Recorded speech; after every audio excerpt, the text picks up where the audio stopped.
are live, I believe. All right, Once podcasting. All right, I've got video. We are good to go. This is MUME Talk 21 featuring our special guest, Jahara, today. Jahara, baby. Woo! We got him. Yeah, actually, you've been Thanks for having me. requested to be on the podcast since like literally day one. So Yeah. I'm glad we could finally get you on here today. Yeah, it's sometimes it's a lot of work to kind of keep everything running in the background, and I know I've been kind of wanting to save up for like a major event for me to kind of come up. So I'm excited to finally be here. Well, you guys delivered on that front. I would Yeah. say.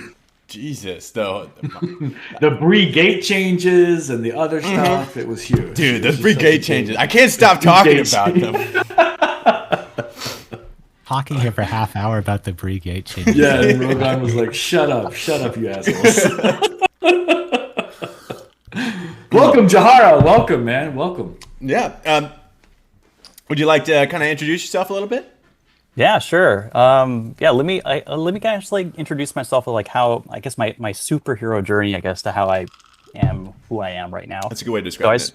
yeah. So I started playing MUME back in 1999, and I was actually doing some research, and like I was 15 at the time, and like I was a little snot. Like I was just having no clue what I was doing. I was making BNs back then in the summer, and just like getting absolutely wrecked by just random like puke groups, kind of just wandering around, and that just hooked me. Just being able to kind of like explore, wander around the world, and I created Jahara then in December of that year, and I remember just mobbing and XPing on brown bears for like the longest, slowest time, and this is all like well before mappers.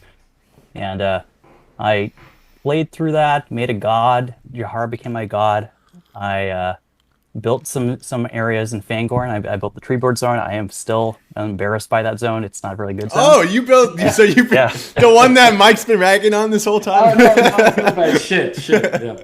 Yeah. And yeah, It's a podcaster's dilemma. Yeah. yeah. No, it's you just kind of get better as you keep kind of playing or building, right? It's just like anything else. And like I was a Bree legend and a GH legend for the longest time, and what ended up happening is I really got into like creating like powwow scripts, and eventually what ended up happening is I took over the Mmapper maintainer role back in 2009. So this is like after World of Warcraft and taking a break from MUME, I came back to it.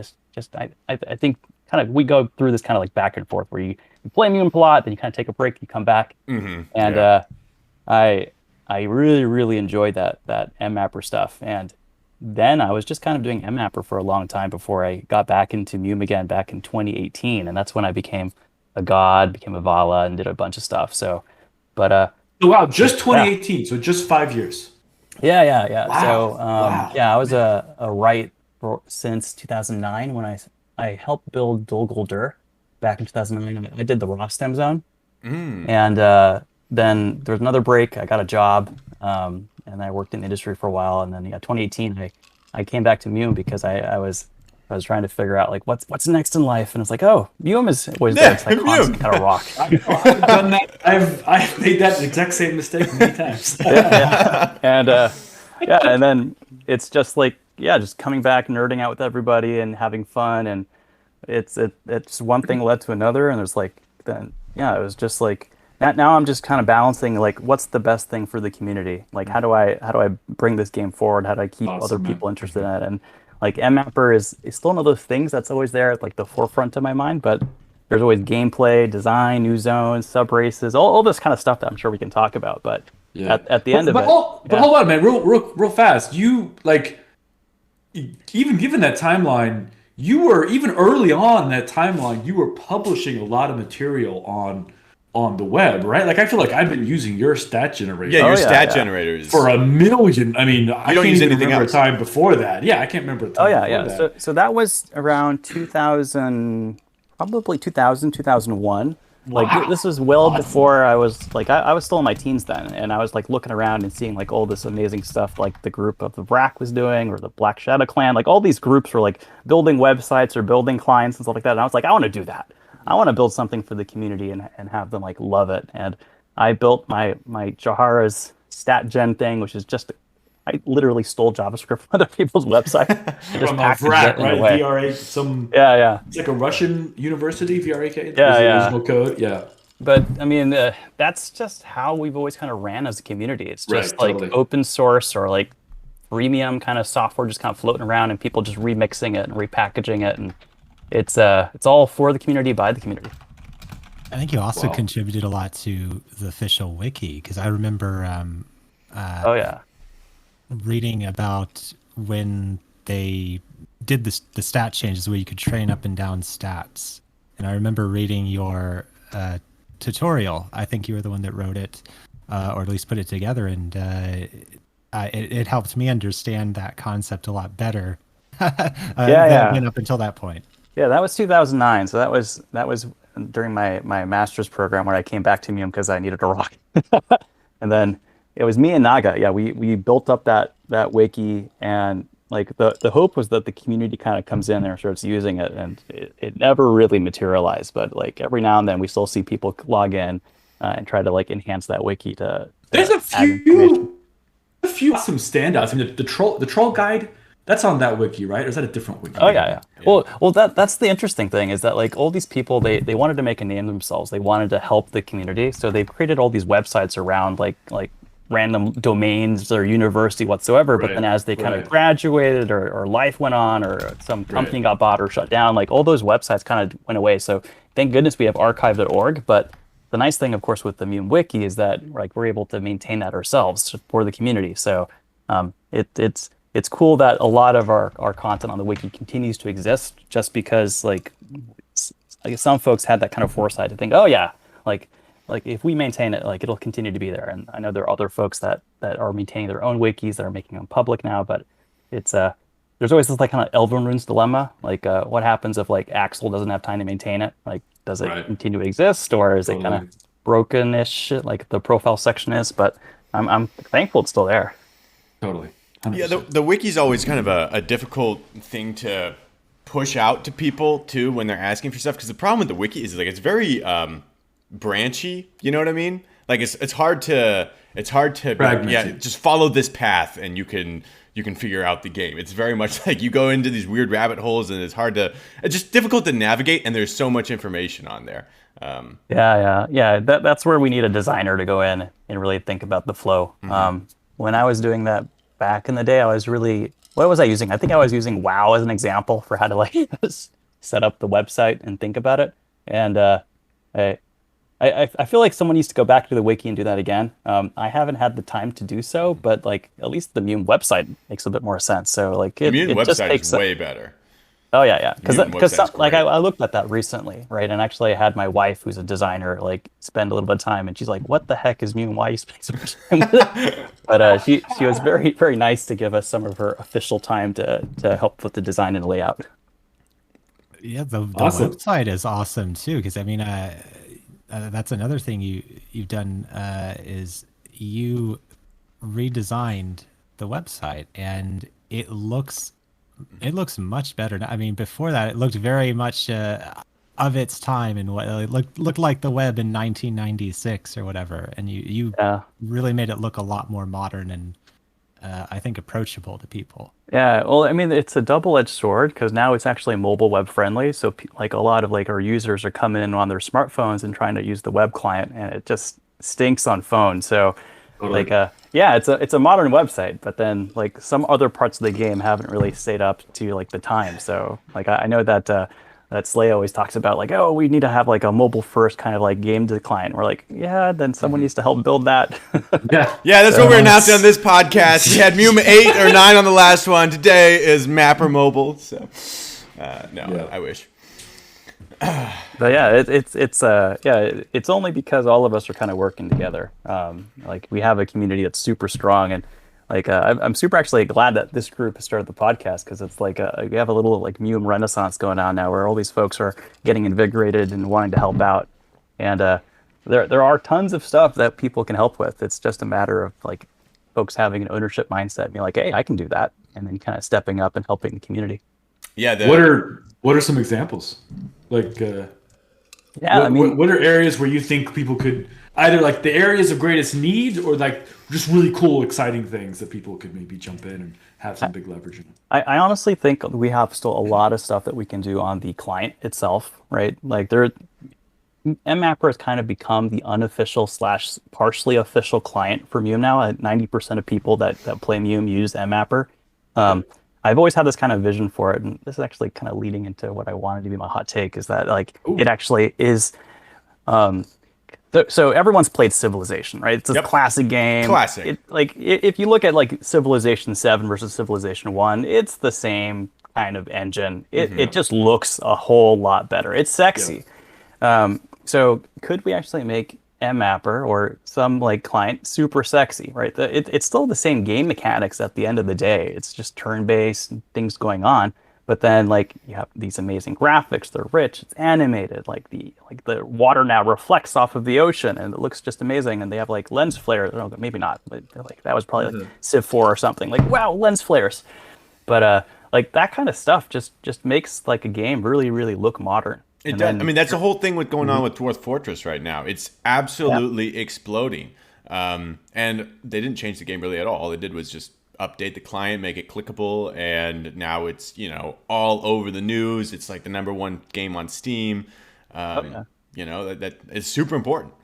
Oh yeah, and if you even look at like MUME's history, right? I was doing a little bit of research before the podcast. Like if you look at like MUME's like Renaissance times, like it wasn't just the MUME like game engine. There's also all this kind of like side kind of like innovation going on the client side. You have like Can that turned into Pow Wow. You have like Cheese Lab, like MUME Online Mapper that Diana Moon made, that X Pandora. Like these are all open source projects driven by the community for the community that really made MUME what it is, right? They're like we're a game that still lives not because it's MUME the game engine. It's really all these kind of like things around that supported the community.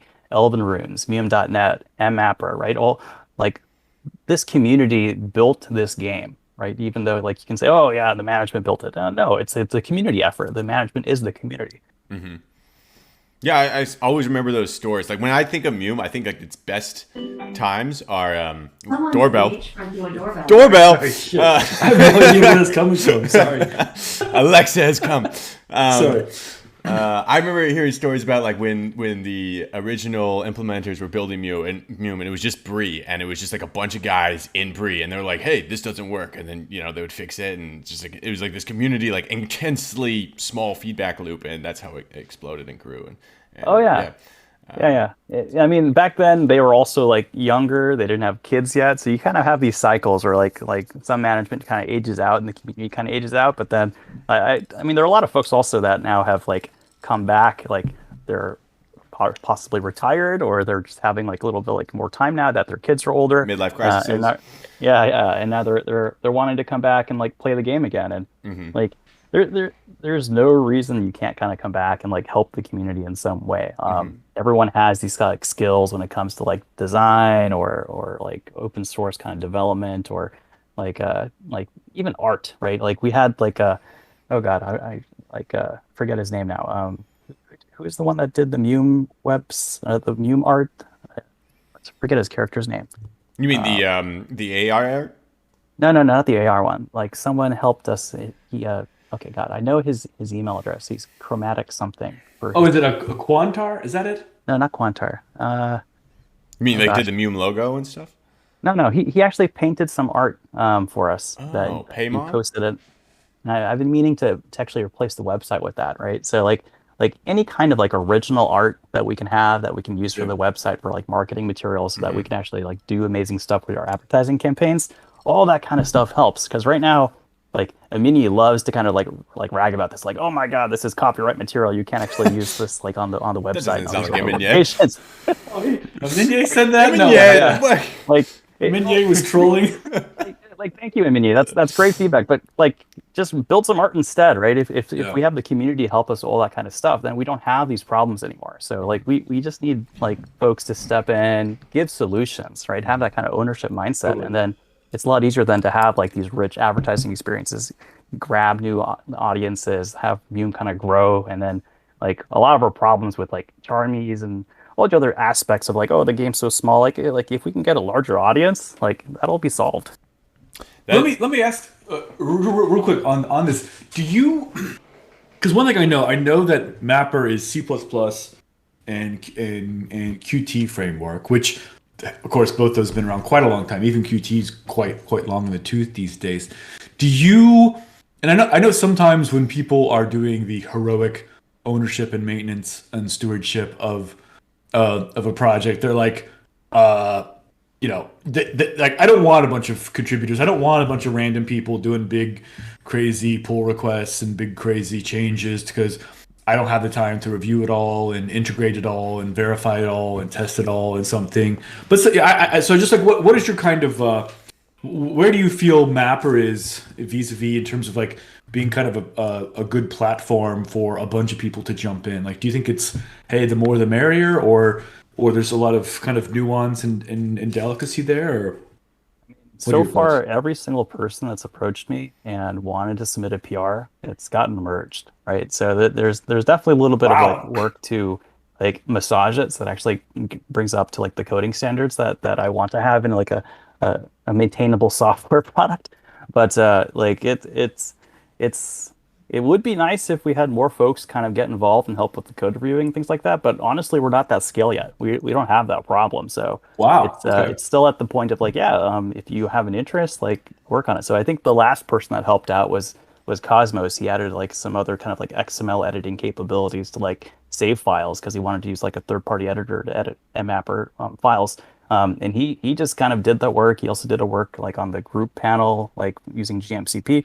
So like if you want to work on it, just do the work, submit a PR, and like there's even a ton of issues right now on the Mmapper GitHub that you can take a look at to see like, hey, I want to pick up something smaller. I want to see if I can help this. And like I know some of those things like have a lot of like folks that want the feature. It's just I just haven't had the time to work on that given other things. But and I don't want to push you too far down the tech rabbit hole. What is like is Visual Studio Code good enough, or what tool set, like what client, what IDE would you steer folks towards? So I've had folks. Well, I myself I use Qt Creator. Like I don't know why I do that. It's just whatever it comes with Qt. You use that. it just is easy. I know some other folks have used Visual like Studio. I haven't seen anyone use like Visual Studio Code yet, but it should be possible. Okay. I know another guy uses what does he use? He uses that JetBrains IDE. Yeah. Yeah, I can't think of the C++ one. Yeah, but one of their JetBrains. Yeah. I mean, it's all IntelliJ. Yeah, IntelliJ. Yeah, so it's all CMake. If for the tech-minded out there, it's like it. The software stack should work. There's some wikis that kind of explain you how to kind of compile it, give it a shot, play around with it. I know there's some other folks also that have been kind of maintaining like branches like Pandora Mapper and things like that. And I know even like Azazel has reached out to me. He's like, oh, I want to merge Pandora Mapper and MUME like Mmapper into one thing. Like, yeah, like let's do that stuff. It's just who's going to do the work? Yeah. So this is a pretty good segue point here. Where actually, so we had a request from Player Dearth on Elven Rune. Shout out to Player Dearth. And he was wondering if you could kind of go over a little bit of the history of Mmapper, like where it came from, how it kind of, because it was kind of built like generationally, right? And in tandem with other mappers. Could you explain kind of how Mmapper came into being and what like the other options are out there and kind of I don't know, talk about what it is a little bit more? Yeah, and so why you settled on like why you went with Mmapper when you were going to contribute to one versus one of the others. That was I was going to ask you. Yeah, like what is Pandora, that kind of thing too. So I guess there's no easy answer here. I picked Mmapper just because I liked the graphics. When I first was like downloading mappers like in 2003, 2000. When did Mmapper 1 come out here? Let me see. Like the history of mappers is like a little bit nuanced. So we have like I'm gonna just pull up Mmapper right now. Yeah. I did a little bit of research this morning. Let me pull up the wiki that I created.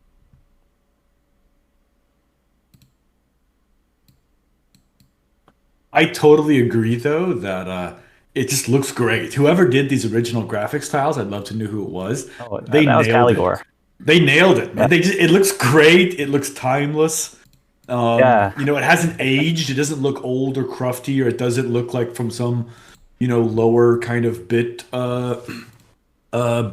depth type thing. I mean, I think that just it has a feel of like a Super Nintendo or N64 game of just really kind of timeless graphic quality, I feel. So Yeah, yeah, shout yeah. out, shout out. Oh yeah, so Caligore created this. So okay, let me quickly talk about the Pix maps a little bit, or the graphical tile set, and then I'll go back to like why I picked it. So yeah, these are the original. There's been a little bit of tweaking going on, and I've even AI upscaled them from the original resolution to what is right now. So There like you go. there's some awesomeness that's kind of gone into it since then, and there's like a bunch of other improvements that kind of have gone on as well.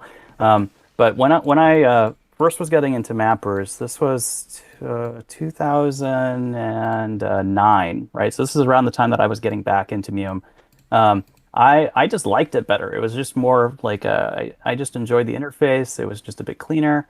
But if you look at the history of mappers, right, the first mapper was 2003, right? That was MUME Online Map, and I We're don't. coming up on 20 years. Yeah, yeah. So I never used MUME Online Map. I guess I was a purist back then. And I know Cheese Lab came out like shortly after that, and then Mmapper 1 came out in 2005. I was playing World of Warcraft at the time, so I skipped this entire like early mapper kind of renaissance. And so when I came back to play MUME, right, it was really just a couple unmaintained mappers, and at that point in time, Pandora and Mmapper were the only two like semi-maintained ones. Like there was a couple like core authors at the time that I think had all entered their careers, so they didn't have time for it anymore. And I I guess I just liked the code better. I don't know why I picked Mmapper. It was just like just for some reason I latched onto it and I just started using that a bunch and just started to have my own branch that I was maintaining. And I remember back then like Kalev and a bunch of other devs were like starting to give me advice like, oh, this is how you do software versioning and this is how you like you do a lot of things. So I was a complete noob back then. But it's like it was just because of these folks that I really just started to enjoy it, and I really enjoyed the aspects of like building some kind of a product and having users use it, and then them giving feedback and me enhancing it. So it was just like a fun process. And uh, after that, I just kind of like adopted it officially, became the maintainer for it, and like then I joined the industry and I got distracted for a bit, but I just kept coming back to it, enhancing it, maintaining it. Just because it was a way for me to give back. Like I feel like MUME gave me so much in terms of like kind of like being a rock for me that I wanted to always kind of give back to the MUME community as well. Mm-hmm. Well, it's absolutely beautiful as it is. Yeah. Oh yeah. And if you actually load like the early versions of Mmapper, it kind of feels like MS Paint, right? It's very Right. much like a very cookie cutter kind of app. And since then, it's just been kind of thinking about it from like, okay, software has kind of like evolved a bit, and it's hopefully making it a bit more user friendly, but it's definitely more of a usable or less of a usable product and more of like a useful product at this point. So Yeah, like you like you can definitely play pretty much MUME in its entirety, like at full-ish power really throughout it. Like before, it used to be Mapper was very, very basic, and like if you wanted to play via Mapper, when did you, by the way, add the client to Mapper? When was that? Oh, that was more recent. So, like around 2009, I was actually thinking about forking Mmapper and like creating my own client just because I was like, oh, and Niels will then, or sorry, Jahara, Niels is my real name. Like I will do something, I'll brand it myself, just like how everyone else is kind of branding their own mapper and things like that. And I built a client back then around 2010, but that client never actually made it because I just got too distracted. So I think around 2018 or so, or 2016, I started adding those features back into Mmapper as like native, just so that there was like one thing that people have to kind of download and use. And I mean, it's not a great client. It's just like easy way for people to kind of get into the game. But it's pretty effective now, because before it was very much kind of like the web login where it's like, okay, well, you got in-game commands and that's pretty much it. But now, you know, you can change the colors, you can do multi-commands, you can't do actions, and you can't store variables. But a lot of that has been built into the game now, so you can have a very effective MUME experience just playing through Mapper. I think it's great. I honestly like. I can't imagine a single person where the limitations of the client would change whether or not they're ultimately a successful MUME player. Exactly. Right? There's no like I mean, there's nobody who's going to be like, oh, if only the Mmapper client had been more powerful. Yeah, I would have like played exactly. No, like if you no way, no if way. you have the Mapper client, there's no like, oh, it's not my setup. Like it's fine. You're gonna be fine. Yeah, yeah. Well, this is actually an interesting thing. So, like what you guys are really describing is like, how do we make Mmapper or any client easier to use, right? And like this has actually started back in like I remember 2002. I was working with like Dane and Kalev and a bunch of other of like the Val at the time. Like can we automatically like detect some things about like XML mode, so you don't have to type in that like change XML or change prompt all and all those types of like random things we used to have as part of like the Mmapper tutorial. Just because it was such a pain, like you would download the client and then you just hope that somebody on narrates would like hear you say like, oh, why is my mapper not working? But like if we're trying to expect some random person to like download MUME and try for the first time, they're not going to go through like all that documentation anymore. Yeah. Like that's not how you play anymore. So like whenever we're thinking about like, okay, how do we move MUME forward? How do we get more people? Like we have to stop thinking about MUME as like a mud where like you just kind of log in, you talk to the community handholds you, and start thinking about it as like an actual game, right? Like you download any game on the App Store. 100%. Yeah. I cannot agree with that more. Yeah. Yes. Yeah. So that's a lot of like how we really need to be thinking about moving this game forward. It's not like fix bears or things like that. It's like, okay, how do we actually get either people to play Mew more, right? People that are like constantly here, or how do we get more people to start playing Mew? And that's where like advertising and like better types of like media that we can share and like the podcast and like videos. That's all part of like this full community project that we can do, because Mew is for the community by the community. There's no like manager out there collecting like karma or money just because we're doing this. Like we're doing this for everyone. Yeah, yeah. And just anecdotally, I know we've talked about this before, like MUME being Mapper and Mapper being MUME before. But just personally, I don't know if anyone else has experienced. There was a couple months ago where I was kind of getting back into MUME and I was playing a little bit, and I started using Mapper exclusively, like the client in it as well, to play. And I noticed that oftentimes, like if I had to go through another setup, like if I had to open, this sounds really lazy, but if I had to open two windows to play MUME, I didn't want to play it. But if it was just clicking on Mapper, I would play it, you know? Yeah. So keeping And everything compact like that, like just, it's because it's just the modern experience. Like you push one button and you play the game. You don't need to open 7 different windows to get this running, you know? Oh yeah, and that's how we really need to think about this game, is like how do we make this as easy as possible to play. So like you can see some of the changes that we've now been able to push because like the leadership now that is here, like we have this I guess trust now that we're actually doing the right things, that like rent changes we can push those through. So it's there is some aspects of like leadership being available and being able to help, but a lot of it also is just like, what's our vision? Where are we going? What are we trying to do with MUME? Where do we want to head? And once you have that, it's a lot easier to kind of like explain why you're doing something, right? If you're just saying like, I'm going to fix bears, right? And you don't have any reason why you're going to fix it or how it's going to help the big picture, like people are going to be having a lot of doubt. Totally. Back on bears. I know we should totally talk about vision and growth 100%, but I do, before we move on to that, just about the client Mmapper, I want to say the work you guys have done on the reliability, the robustness of it is very, very impressive work. You know, I mean, I will have this open on my Mac for, you know, an uptime literally months, like literally 50, 60, 70 days of uptime, because I just always have it open, and no crashes. I remember some crashes back in the day, but I have not had this thing crash in literally years. Yeah, super reliable. Yeah. Oh, So and that's not me, by the way. There's a bunch of other kind of like anonymous developers that have been helping with Mmapper that are doing a lot of like improvements on like the back end and things like that. And so even if you want to do stuff on an Mmapper, but you don't want to have like your name there on the like the public GitHub repo, just like let me know. Like we'll find out some way of like making it happen, because I know yeah, we got some folks that are a bit more on the privacy kind of side that are playing the game, but like there's nothing wrong with that. Just if you want to like participate. Yeah. So the graphics here, like I added like modding support, like I think a year and a half ago, and then nobody did anything. So. Yeah, it's too. Like, it's just. You mean Go ahead. modding what specifically? like the tile sets, right? Oh, yeah. Like so like we can do all these kinds of cool things with it. It's just yeah, if the community doesn't really care for it, right, I'm not gonna spend too much time working on it. But like, yeah, there's a lot of. I've never seen this tile set actually, so yeah, this is awesome. Yeah, this is one I built actually because I'm the one that asked you to put that in there, and I was shocked because I was like, one day I was asking you, I was like, hey, is there any way to modify the tiles? And you're like, no. And then like the next day you're like, okay, I fixed it. And you're like, I was like, whoa. And then I started building stuff, and yeah, I saw that some people had built some different tile sets for things. The biggest problem is one that the tile set, the basic tile set from MUME is already really good, or Mmapper is really good. And two, in order for things to like look really different, there's some things which like it's hard to get around the blocky nature of Mmapper. So Yeah, there's only so that's much where you we. can do.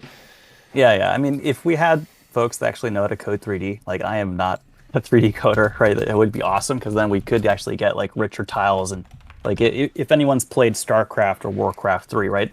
Like they actually have like smarter kind of ways of selecting how to kind of like use terrain textures and things like that. So it uses like what's connecting on the sides and things like that. Like someone just has to code that kind of capability in there, and then we could make the game a lot more interesting and everything else. But like right now, it's coded as basically OpenGL 2.1, which is like an ancient OpenGL API. Like the latest is like up to the. I mean, like, technically OpenGL is dead, right? So, but like you can do all kinds of amazing stuff, tessellation, a bunch of other things like shaders, which we don't really have any support for. I do have some branches where we have like slightly higher OpenGL versions, but the big problem right now is Mac doesn't support OpenGL above a certain version. So there's like still a bunch of stuff we have to do to kind of get to that point where we can do richer things. But talk to me if someone wants to like do some coding on it. Like Yeah. it's just one of those things where it's like it'll take me like a year to try to get it done, and someone else might be able to do it in like a month or two. So let's talk about the those big ideas, the vision type stuff, Yeah. right? Like, what do you, if you're, and I know you're Jahara, amongst your many impressive qualities as a leader, community leader, is you're such a community centric, democratic approach to this thing. But what would get you really pumped, or where would you direct energy, right? If you had a magic wand, right? Is it, you said the client improving Mmapper specifically around the visuals and making it look sexier. What else would like where is your kind of your excitement and anticipation kind of Why going isn't big it on over the next Android? It's not on Android because we're still using an ancient version of Qt. OpenGL and Qt. Oh, OpenGL, No, yeah. it's. I mean, the Qt has two versions of its like UI framework. One of them is like the MS Paint style, like ancient stuff, and then there's like the more modern one that works for Android. And technically, Qt can even compile stuff to like run in a web browser. So you could have Mmapper in your web browser, and that would technically work on Android and iOS. But like we really needed to design it to like work on constrained like viewports, and like we can take a look at like MudRammer and Blowtorch and a bunch of other web like mud clients that are designed for native. How we can actually make that happen at like MUME side. And I know Slaya has been even being able to PK on MUME in a like a mobile native device, which just boggles my mind. But like like someone has to just kind of have that kind of mindset of like, okay, let's give this a shot. That's a huge like opportunity if we can actually get Mmapper to be listed in those app stores. People can kind of discover it, and like it's just something where like I don't have time to do both the game engine and the client, and like I was originally doing both, but like it takes a long time to kind of get the trust to get access to closed source. So like that's one thing, right? Can we get the game client, which is open source, to actually be able to target those other devices is a big thing. I did have an Android branch of Mmapper for a point in time, but I just couldn't quite get it to work with the GL stuff. So it all ties back to like the front end and the GL graphics and things like that. But if we can get those basic things working, like the current very simple 3D graphics would actually work great on mobile native, right? You could then play on the train, on your commute to work or whatever, and like get like your 30 minutes in of like getting PK'd and things like that. Yeah, just dying. Yeah. Couple mob deaths. Yeah. So Kill like some spirits, kill some brown bears. Yeah. yeah, Full I mean, session. I mean that would be awesome if we could do that. It's just like, yeah, we need a couple designers to think about how it would work out, right? Like, and then just some coders that want to make it happen. because if you take a look at like the Mapper like renaissance that happened between 99 and 2006 or so, it's like there was like 4 or 5 devs working on that stuff just because of like the love of the game. I don't know if VR is going to work. Here's a question. Like, VR, MUME. Like we're a book, right? If you think about it, like I don't know if reading books is going to work in VR, but like you could do something maybe with like a virtual kind of like setup or something, but I don't know. Until like Zuckerberg actually solves the metaverse, I don't see there's a reason why we need to invest in that. Let them waste millions of dollars before we try to figure out how to make ours work on it. We'll start our own VR startup. But so it sounds like you're super kind of client fidelity, graphics, experience type of centric is where you're kind of excited about Jahara, or? Oh no, it's just how you play the game, right? Okay, let's actually switch topics a little bit more, right? So if you think about what is MUME, right? Let's think about MUME as like the 1999 MUME. You download your client, you start playing the game, and you're immediately thinking, okay, what are actions? What are aliases? How do I enhance my gaming experience? MUME really is a game that you then kind of do a little bit of like light programming on the side. And at that point in time, like you can actually think about MUME almost like Minecraft. It's a game you play, and there are things you do, and you kind of like do this little bit of light dev work on the side that you could optionally do to kind of improve your experience. So like what is MUME then is really it's a typing game where you learn how to type faster because that's one thing that happens. And it's also a game where you kind of like get more nerdy because you learn how to be more technical with like inputs and outputs and like how you can kind of do stuff. So there's something you learn about doing this, and I think a lot of people that have played the game became more technical because they played MUME, just as a function of that. So the client actually then has to kind of support that. Yes, it's the way to play the game, but it's also a way to like learn these things. How do you like become a better typist? How do you then become like better at doing scripting? How do you do all these other things that actually then like are part of the game? This is part of the experience, and it's not a bad thing. They should be optional, but it's part of what gets the community excited. Like, look what I added. I created a new action now. I want to share this with the community. I created a new log. I want to share this with the community. These are all just features of the game that excited us. And like these things are still there in the real world, right? You have like live streaming now for like, hey, look what I'm doing on Minecraft. I want to now share it with everyone else, or look at me doing like a speed run. Yeah, we should totally have live streaming from you. Just putting that out there. We should totally just putting that out there. I'm straight. No, we're joking. Yeah, but I mean, yeah, there's the whole privacy / like more thing that we still have to figure out. Yeah, but like, but it's the same like core user need if you think about it, right? Like Elven Root log sharing. That's just like Twitch, right? Yeah, it's a different platform. I couldn't agree more. I mean, every single thing I've ever experienced in the game was there was a viral social referral experience at the heart of it. People teaching me, people giving me gear, people showing me how to do a smob, people sharing their map with me. Just going back to Gray, I mean, I know he gets a lot of shit from the community, but Gray is the OG of MUME growth. I mean, how many people would be here were it not for Gray? Yeah. So I totally agree. And I'm going to warp speed ahead to my hot take just because I'm so excited about this, but I won't take too much time. I have an idea for Mmapper, which maybe after today I should install Visual Studio Code and get working on it. But my idea is after you've had a session, you can export the map of your session. So it's like you see Slaya's got his awesome Tolkien style tile set up on the stream right now. Imagine after playing for like 4 hours with your friends, when you're done, you can press a button and it will generate the map, like an image, a PNG or something of the map showing where you and your crew went.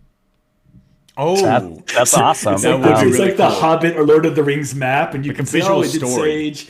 Yeah, and show like number of mobs killed, number of mobs killed, number it's of like XP a visual gained. log, right? Yeah, and that could be a shareable asset. That could be like it automatically posts to Imgur or something, and then cool. Maybe even like automatically post to the Discord, so you could be like, "Yo, check out what we did," and just finding because I've been racking my brain for years to find a way to try to do exactly what you're talking about, Jahara, which is make the act of playing something that is like atomically shareable and has a life of its own.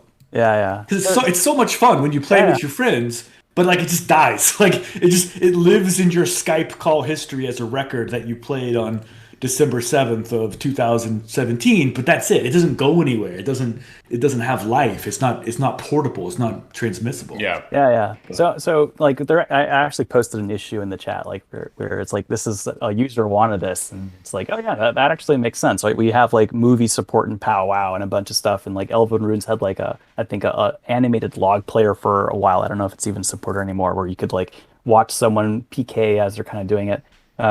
I think like Nazgum with his like video logs, that's like the closest thing to like what we have there right now. So like, do we want to build that natively in Mmapper, or do we want to just make it easier that you can kind of use like OBS or some other software to like record your session? Does it just capture like the entire Mmapper window easily? Like there are tons of ways that we can do it. We just have to kind of audit it, figure out what's the easiest, what's the most maintainable way of doing it that hopefully doesn't require like you maintaining it for like going on. Is do we just leverage some other software? But that story, right? How do we do that? How do we share that kind of viralness of like, this is an awesome game, this is, look how much fun this is, look at like the voice chat, or if people are using Skype or using just like the group manager, right? Like how do we capture that? Totally. Because it's awesome. Like you can kind of feel the energy when people are PKing, and you can like read the logs. You can see like the group tells and everything else. Yeah. And, so that's a great point. Elven Rune logs, for instance, they're ideal for like if you want to slowly scroll through it and like understand it. That's ideal. But nothing brings the intensity like when you watch Nazgum's log and you see it real time. And you're like, wow, this is all happening like right now, and you can like really get into it. It's an entirely different type of experience. I know Powwow had the ability to log in kind of a special format. I called it a movie file. It basically had timestamps between every incoming line. I don't really see a lot of other MUD clients. I think JMC might support something like that. I'm not sure, but it would be maybe a simple start to maybe add something like that to the built-in client of Mmapper, where it could optionally duplicate the same output as Powwow's movie output, just with the timestamps preceding each line, and that way you could run it through Powwow's own like movie play, or you could have a standalone program, or in the case of a website, it could parse those and play them. I mean that might be a simple start. Yeah, and like the only thing I would like want us to kind of think about is like, how do we actually make sure we capture all the fun stuff? Like what are people actually wanting to get before we kind of jump into like the implementation? Oh, we could do it this way, we could do it that way, because like a lot of us are more technical minded and we're thinking about the tech stuff, but Totally. there are all these kind of aspects that we need to make sure we try to capture, because that helps us then figure out how to prioritize. And this goes back to like the bears thing, right? Like, yes, we can do it this way and that way, but like what are the goals with bears, or how is that going to kind of get our overall kind of like themes to be met that we want to kind of chase? So like yes, we might have like a way to now capture all these videos, but how are we going to get the reach we want, right? Do we want to leverage Twitch or like YouTube, like so that we can actually capture more audience? So there are all these other kind of like side like aspects of these. I guess we can even jump to like the like software engineering aspects. Like there's a story here that we're trying to address. So how do we capture that and actually make sure that we're meeting all those different parts of the requirements? It sounds like you've worked on a project before or led a project. Yeah, I know. Jahara, to anybody who works in the software industry, Jahara is like an ing director, pure gold ing director. If you're hearing just that level of just calm, balance, maturity, and low excitability, and not jumping off into vanity things, but being very goal focused. We're very lucky. Yeah. That's what we have to be, because otherwise, like we're just gonna kind of be talking about things that don't really matter, and it's really easy for us to get distracted and also frustrated by like bears, right? Yeah. Like it I'm picking up a bear theme here. I'm guessing a lot of people have been talking about bears. Yeah, the Bjorning enthusiast subset of our podcast fan club is having a rough day. But I mean, I like bears. So like we can even jump into like how like we come up with ideas. Like it's always based upon lore, right? So like bears play a large role in like the game of how we kind of think about game design. But then like you always have to think about, okay, well, like how's this fun? how does this map into my goals that I have for like the entire like game itself, right? And if those things don't necessarily align, then it's probably not a priority. It doesn't mean that barriers aren't going to ever get worked on. It's just that there are more important things that we should be working on, and we just have to kind of then be aligned. Okay, well, how do we make sure that we agree that yes, that's not a priority, and then how do we actually then focus on the stuff that is a priority? And like yeah, no, it's Shark Tank. No, I'm or asking. Nuzo is asking if we should talk and get like investment. Unfortunately, we can't. We get an angel investment. We'll get sued by the Tolkien estate. Yeah, we end up living. We all live in some massive real estate compound in the Bahamas, and the money's trapped in a bazillion offshore accounts, and we all get raided by the feds. That'd be fun. I would enjoy doing that with the MUME community, but probably not. No, it's a lot of fun building, right? I feel like our development team or build team, right? We're all learning how to kind of do this stuff together, and like there's been a lot of like people that have changed between the 2000s and now in terms of like who is actively building, who's been helping there, and as like if you even look through like the builds that have happened since like 2010 and now, you can really see the quality difference between what was produced, right? There's like a lot more kind of fun going on. There's a lot more kind of thinking about like, hey, let's just do it for lore. Let's actually do this with like solving like a problem. And like that's really the mindset we have to have as we go forward. Yeah, so let's actually get into a little bit, pivot a little bit from Mmapper into MUME itself. So now you are one of our Errata, I think it's called, which is still weird to say. Like it's kind of I don't know, it's a weird name. And that happened fairly recently, right? That was in the last 12 months or so. Yeah. I think it was oh man, I can't remember when. I can quickly look it up. But yeah, it really nothing changed in terms of like the responsibilities that myself or Rogan have. Like the only real change it is that it's an acknowledgement that we're operating at that level as an errata. We're having that kind of an impact on the game. Gotcha. So the levels in MUME are very much mirrored by like how you kind of get like a job and a title in like the real world, right? There's like an opportunity, like is there a need for that role? And then there's also okay, like we acknowledge that you're at that role, you're gonna get this promotion now. Gotcha. So like, do you have any, well, one, how's your experience been so far? And then two, we actually had some requests from bystanders who definitely was not Rogan, asking you to tell some stories about things like the news board, and he also mentioned if you could tell us about the incident. He said that you would know what that means.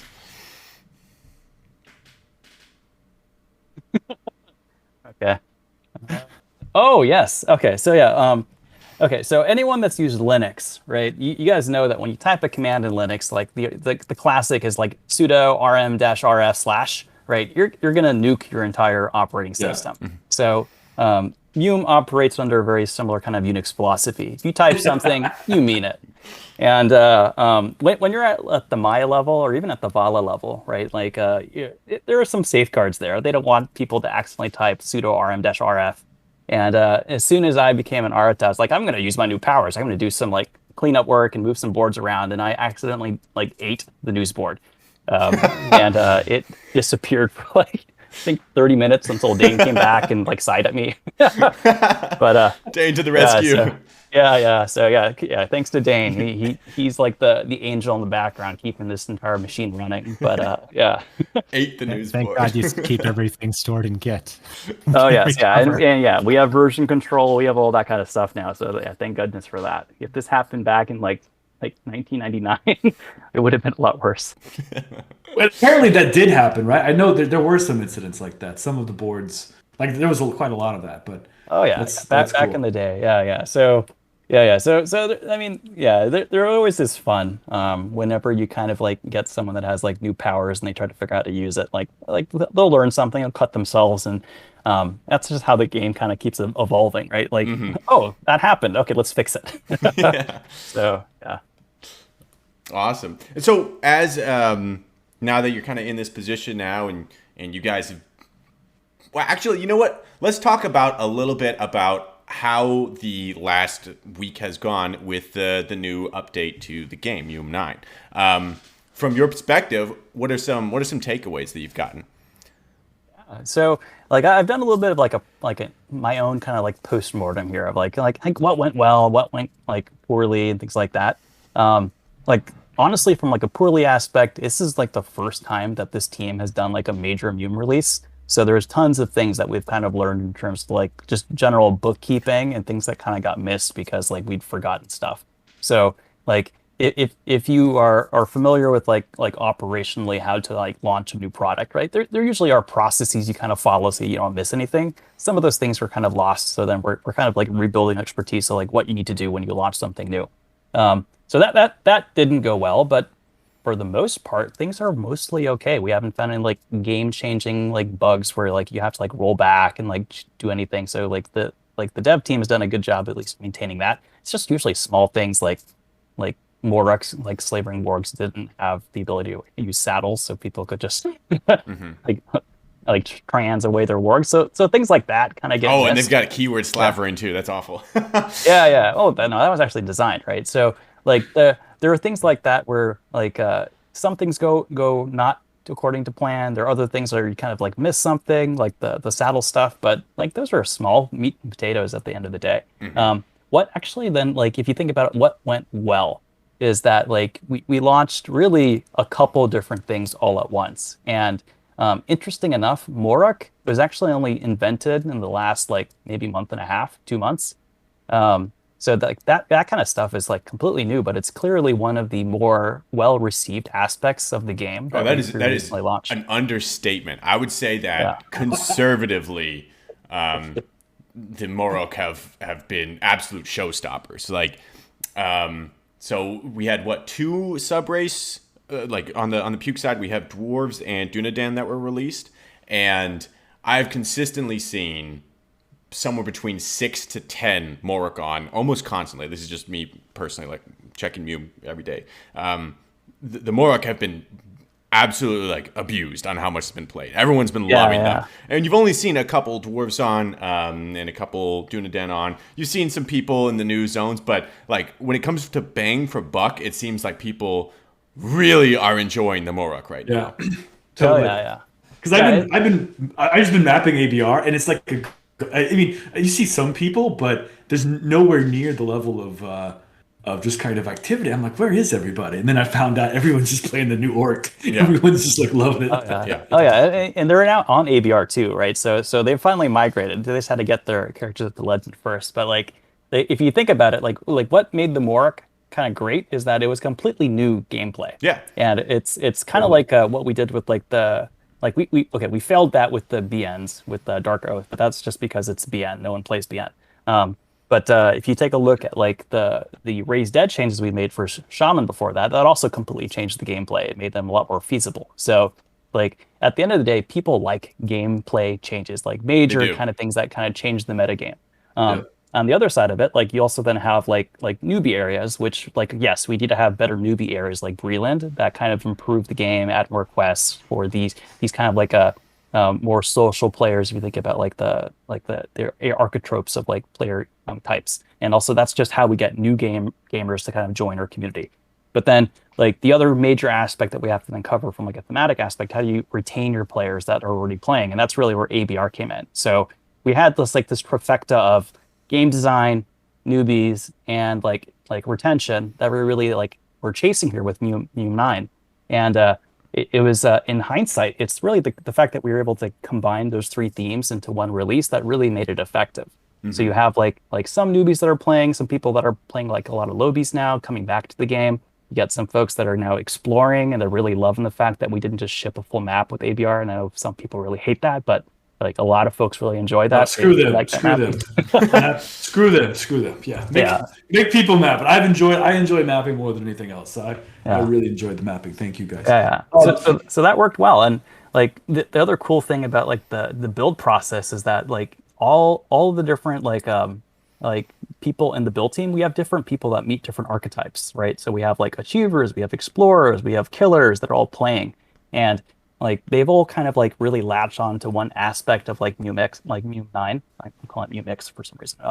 And that really drove that through the build process, right? It's not like Rogan and myself saying we want this and then shipping. It's all these like these shapers and writes and builders that are like shoving their parts that they are really passionate about through the pipeline. Yeah, that's actually what makes MUME great, is that MUME is a little bit of everyone's own definition of what they want MUME to be. It's kind of like Minecraft in that way. And it's just them then wanting to spend their time to enhance it to really make that vision come true. Yeah, it just what really struck me though was so Bree has gotten a fair bit of activity due to, like you said, like there's been a lot of returning players, and a lot of them have to kind of start from scratch again. So Bree's gotten quite a bit of activity, but I don't know, it just really struck me how much it sounds like something that was kind of an afterthought and didn't take that much work comparatively, because I know like the zones took like, you know, most of the 2 years. Years. 2 years, yeah. And while they're certainly popular, and if you look at our frequentation graphs or whatever it's called, basically you see the MUME population, it has bounced up. But if you just look at the orcs, like, man, they are out of control right now. And I just find that it's so interesting that the thing that, you know, in terms of like return on investment for time invested kind of a thing. It validates. I mean, that's what Nazgum said, right? He said, look, the shaman changes had the biggest bump. Like the best bang for your buck on player activity is new races, new ability, new, you know, it's new options that scale with respect to a character's life and arc, as opposed to like one session or a fixed number of sessions kind of thing.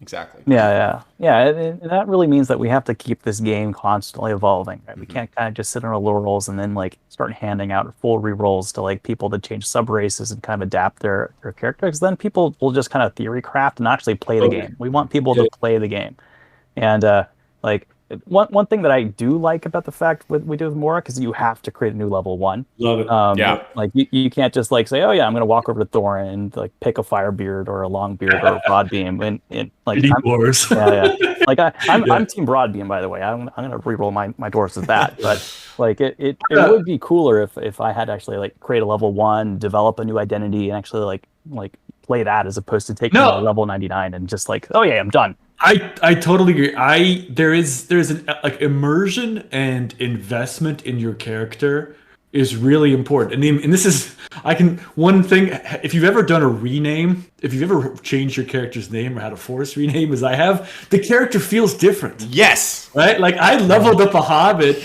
with one name and then changed it, and I'm like, I'm just not motivated to play that hobbit anymore. But that's the beauty of that Morik thing, and I you know, that you guys where you just that like desperate escape from that's Rogan. You can thank him for that. You feel invested. Like I did that on the podcast, and I was half exhausted and, you know, half drunk the whole time. But and like you just feel like I feel like I'm on their side, right? Like I will forever be free Morik or something. Exactly. Right. So it's just that those little moments of investment really mean a lot, much more than just like a mindless like type assist, hit enter, and get more XP. It's interesting too, because it does create this like mentality where, you know, like if you ever saw like a 3-way war where you had like the Zoggers and the Tarknarb and like an elf or something, like the orcs usually team up and hit the elf. Now, like because of the Moruk, like if there's a Zoggers there, like it doesn't matter about the elf. You hate the Zoggers, you know what I'm saying? Like they're the real enemy now. Yeah, it goes to show how much roleplay is important in our hack and slash game. Like, you don't want to force it, but you can really make you hate that other side.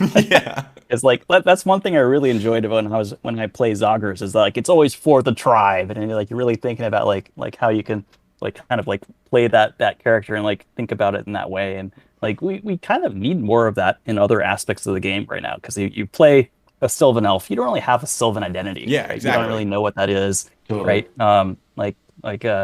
So yeah, as we kind of go forward and start thinking about like MUME 10 and where we want that to go, like there has to be a little bit of everything for everyone, and like of course a lot of it is to see what works well and then make sure we have that and part of that MUME vision going forward, right? We want to make sure the game is fun at the end of the day. People should want to play it, and so then what are the parts of the game that are great?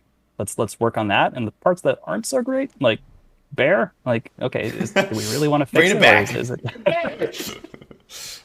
So Love it. Mike, you've at this point you've mapped quite a bit of the new areas, and you've gotten to explore and play around a little bit. What have been your reactions to some of the changes, whether that's the areas or the new races or? Yeah. So I've being a dad, my playtime is very precious, but I love a mapping challenge so much. I had to do it. So I think 2 nights this week after all family was asleep and my job shit was done from like 11 p.m. to 2 a.m. I traded sleep to map ABR and really enjoyed it. I feel like I'm probably 80% got it mapped. I don't know. Some thoughts. First of all, I think the sheer volume and build quality is so impressive, right? Just the sheer amount of stuff that's in there. As we've talked about, like Rogan's kind of new editorial philosophy of like hyper density and diversity in per zone is interesting. It can sometimes get a little bit overwhelming, to be honest. I kind of miss like some of the pass through zones a little bit. But I think ABR, the new ABR, I think it continues the DG. It continues the momentum and trajectory of DG in terms of just a tremendous amount going on, the depth, the very high build quality, a lot of fun, a lot of new stuff going on. And I've read hundreds of the room descriptions. They're all well written, so shout out to the guys who did it. And one of which, of course, is you, Slaya. Way to go. So I've enjoyed it. The one, in terms of like maybe a tiny little bit of a critique, the one change that I think is interesting is ABR used to be like, you're not messing around. Like before you traversed ABR, you had to be like, okay, am I ready for this, right? You had a ton of bottlenecks and you had all the mountain and hill terrain. So from a mobility and bottleneck and discoverability standpoint, you had to kind of like really commit to it. Whereas now a lot of what do they call it? The plains, field terrain is open, and there's like a lot of safety and a lot of places to bail out.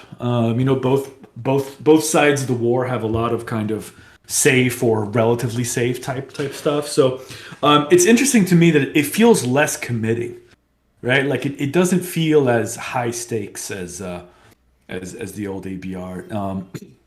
And this one, you think that's in your opinion, that's a factor of there being more safe locations, or the fact that it's less constricted? Both, I think. Okay. Both, that there's more safe locations. Yeah, because I was thinking about it in a lot. Like think about pick some zones at random. Think about the zones that are west of Anduin, north of Lorien, right? And you've got so many constrictions there. Yeah. You've got the little 3-room fence latch area, and you've got, is there 2 or 3 other 1-room bottlenecks, some of which you have to dismount to go through, right? So if somebody goes through that zone, like if there's anybody else in that zone, so long as you know which rooms to track, like where they are. Whereas the new ABR, there's so many paths and so many corridors through it, and every little kind of underground area has several exits in, there's multiple ways in and out. It feels, it's less knowable, like less trackable, I guess. I don't know. I'm still kind of processing it, but those are my impressions. I don't know. No, it's a valid kind of critique. As part of like where you kind of go from like a game design perspective is that we don't want like things to be so forced that like a 7-person puke group, right? Well, let's imagine the Balrog like parties there, and you're like let's say you're Zud, you're trying to get back home. You're not going to be able to do that. They're just going to chase you down through that bottleneck. You're dead, right? It's not really a fun experience. So you should have like an alternative where you could at least try to like get away from that huge group. And really that's what we're trying to do from like a game design perspective, is not make it impossible to escape, but have at least a couple other options. And if you're kind of thinking about like those options, there should be a clear, obvious example of where you want to go through, and then a couple other alternatives that aren't necessarily as ideal. Either you have to dismount, or there's a climb, or it's like further through the mountains that you have to go, or like you eat some other kind of aspect like a pickaxe to kind of mine through. Those are the types of things that we want to do. So there's always a trade-off as part of what you're doing. So in the old world, you just kind of put a bottleneck there and you're kind of like screwed if you can't kind of get through. And that isn't really good if like, let's say the terms are reversed. You're now playing as like a more of a PvE player or socializer, right? And now there's like a group of like 4 Zogs there, kind of like sitting there waiting on the bottleneck. You're not going to go to ABR. So we're trying to make the game also more approachable so that these folks that are normally Bree Legends or Rivendell, whatever you want to call them, right? Like are feeling like, oh yeah, I can go to ABR. I'm going to have fun there. I'm going to explore. I'm going to have more fun. And hopefully they kind of like follow down this kind of journey because you see players that start off as socializers, then kind of dabbling with PK, or people that are explorers becoming achievers and things like that. There's like a natural progression as people kind of start to enter the war. And we really think that's where MUME's speciality is. It's a war game, right? It's about like Sauron versus the free people. And sure, you got like Zogs, okay. But it's about that. So how do you get people to feel more comfortable and want to kind of enter these other areas so that they can be exposed to the war and kind of like live to kind of see the storytelling that we have? So yes, it's not great for PK, but it's more approachable. And at least that's what we're hoping to achieve. Well, I think that's very fair. I just want to say one kind of counterpoint to that. I absolutely buy everything said, but one counterpoint to that is just knowing who's out there and who's around. Like everybody, all the PKers I know have a very common experience where they want to fight. They're not looking to just like gank noobs or just gank the PvE crews. Like they're like, let's fight. This happens to me and Peter all the time. And then you end up literally, you circle Ardra. It's tracking and you can't find anybody. So I do, like there's one, everybody who PKs complains, of course. The Venn diagram of PKers and complainers is a perfect circle. But one, as from doing the podcast and researching some of MUME history, which I've been doing, one thing I do actually think is a little bit of a valid feedback is that as the games expanded, the player density per zone or per unit territory has just plummeted, even independent of player frequentation, right? It's just less density, less encounters. And even when people want to PK, it's tougher and tougher to just like to find. Like I know there's nights where you've got a pukes who want to PK circling Ardra. You got darkies who want to pay. You're like counter circling each other. Yeah, you're just counter circling, right? Somebody's at 3 o'clock, the other guy's at 9 o'clock. Oh, we're at noon. They're at 6 o'clock. We're just going round and round. So there is, and I know there's other ways of addressing that, and I know people have the idea about watchtowers and all that kind of stuff. So I don't mean it to be arguing with your point, Jahara. It's just there is a little bit of that, just like. You got 2 hours. You want to find some people to rumble with, and it feels it's getting a little bit harder. But. Yeah. So, my only answer to that is like, what's the best way to then solve that problem, right? Is it to build more bottlenecks, or is it just get more users? Buff the and shit if we can out of get more Scry. users, right? Then that's the solution. And even if it was a bottleneck, like I've seen Dent portal around bottlenecks just so they just leave track. So like there's always going to be some solution. Dent is the ultimate master no tracks lever. Yes. So there always are going to be like. Yeah, I think the only answer is to get more players, right? So that means that we just have to like work as a community. Okay, how do we actually like outcompete all these other games out there, right? And these other new like mediums like mobile gaming where people are just like playing games for 5 minutes at a time, and actually like make sure that what MUME provides, which is truly unique, right? Like there is a market for hard games out there. Like you still see that right now. It's just that those hard games have sexy graphics, and like our graphics are still kind of like 1999. So like we have to kind of like meet that expectation what the audience wants, and if we can have that, they're going to try it. And until then, like we still have like the crew that really likes Dwarf Fortress and that's like wanting to try us out. But like if we can make the game just a bit more sexy, I'm sure more people want to try it out. So it's all about just marketing it at our game. Like we have to get more people aware of our game. That's it. Like we have an amazing game, they just don't know about it. I could buy most of that. That is the challenge. That is the challenge. From the war perspective, let's look at the new spell, Energy Drain. Has anyone tried Energy Drain in the chat? If not, I have messed with it a little bit. I don't know if Nick, you or Mike have, and I find that change really interesting because. So, for those who don't know, the new Energy Drain is essentially a heal spell that is not something that you can target on someone. It affects the group, and from what I can gather, it'll somehow split the heal between the lowest person and whatever group members. I don't know what the percentage is.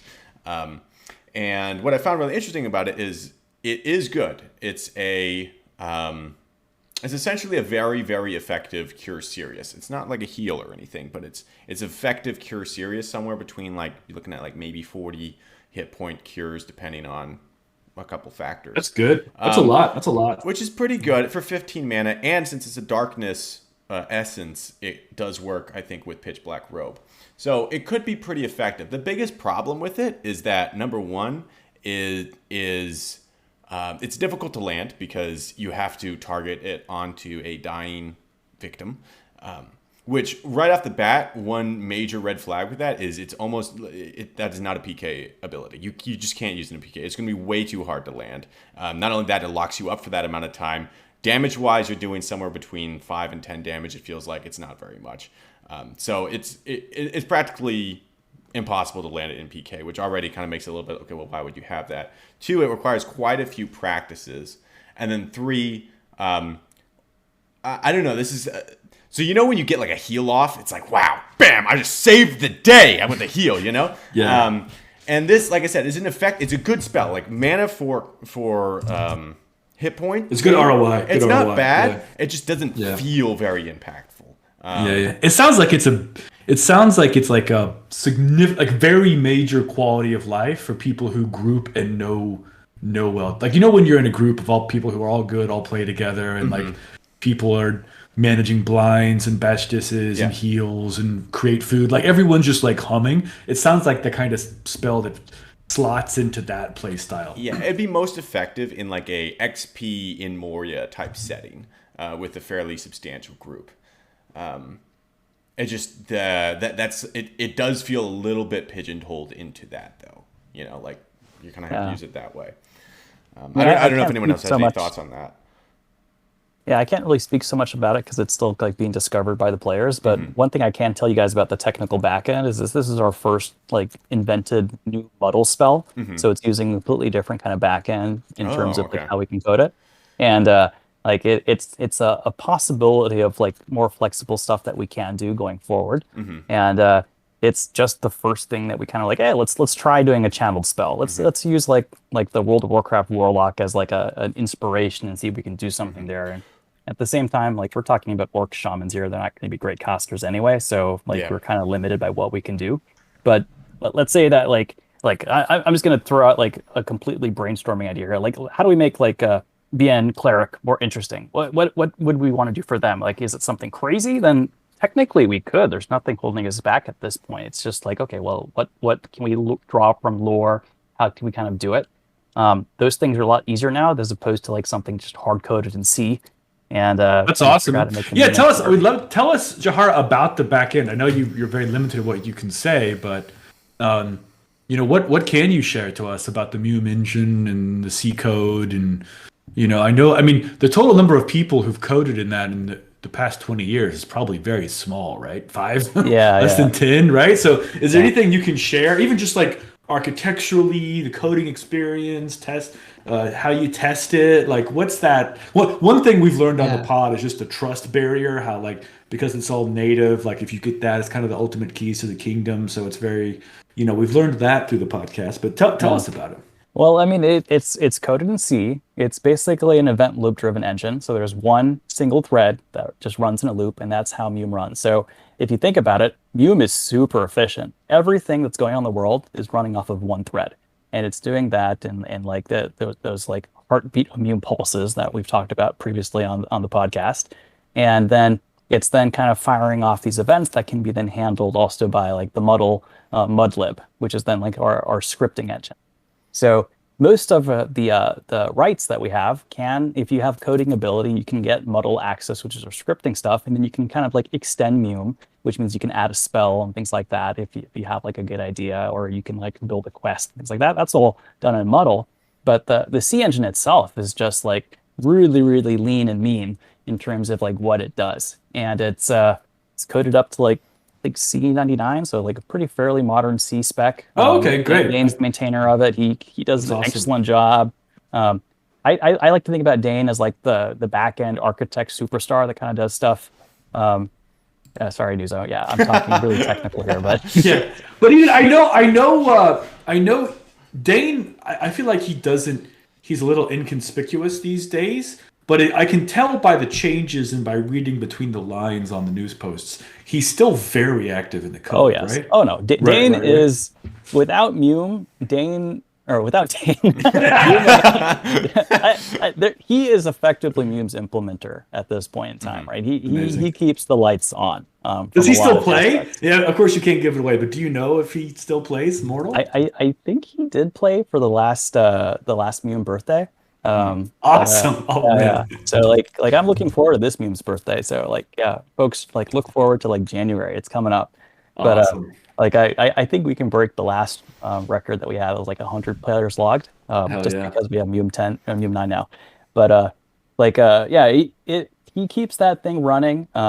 He's really good at what he does. I can't really say too much else other than Sure, yeah, of course. he's a wizard. He's been working on Mume for like over 30 years, right? So if there's like something that needs to happen that I'm not sure how to do, Dane's the guy that kind of making it happen. He's the guy that kind of added GMCP and a bunch of other stuff. So like if you guys have any kind of like extensions you want for GMCP, just use the idea board. He's always kind of like listening to that. And Yeah. I know he doesn't always respond to the idea board, but he does look at it. He looks at the bug board. So just because no one's talking back to the community, just because they don't have the time to, or maybe even the interest in responding, and like it's just like yeah, they're there. That's awesome. I've made the suggestion before that we could actually have on the idea board, not necessarily the name of the gods, but we could have the ability to have so people can see like how many sort of gods of consequence have read your post. And the other idea I've had is the ability to easily thumb up or thumbs down a post, so that if you want to campaign for a change and get a lot of people on board, you don't have to spam the idea board to do it. You can just be like, hey, like this post I made, give it a thumbs up. Yeah, the problem is that we don't really operate in a demand basis always. We kind of operate on a, oh, that's cool, I want to work on that kind of basis. It's the benevolent dictator. It's like Python. It's the benevolent dictator model. Yeah, well, I wouldn't even call it benevolent dictator. It's really just like there's a guy, he's doing it because he likes it. This is how he de-stresses. So he's not a dictator. He's just doing it because he enjoys it. I didn't mean a negative. I just mean it's like it's opinionated, leadership driven, as opposed to like a bottom up democratic approach. Yeah, and it's not even leadership. It's honestly management, right? So like Dane he doesn't necessarily drive the direction of Mume. That's honestly at this point more Rogan and myself. And then we have other folks that are kind of like the board. So like Roar and Waba and Dane, they're kind of like the board, right? They listen to Rogan and I, and then we kind of give them ideas. And then like the Vala always have a voice as well. And like we kind of set the direction, but then like they could always say no, or I think this, and then we kind of take that into account. But it's very much a community, right, of how we kind of do it. So like we listen to the players, that they always kind of a voice, but like we have to think about the health of Mume, right? We don't think about the health of like our Mume like career, or the health of like Dane's Mume career and things like that. We think about the game itself. That's how we're kind of motivating it. So like we don't think about like I'll rat on bears again, right? We don't think about bears. We think about the health of the game. Man, poor bears. Stop bears. Yeah. Nazgum had a question in chat. He said, "Hey Jahara, if you had sole discretion to make one big gameplay change in Mume, what would you do?" Smiley face. Oh man, so what?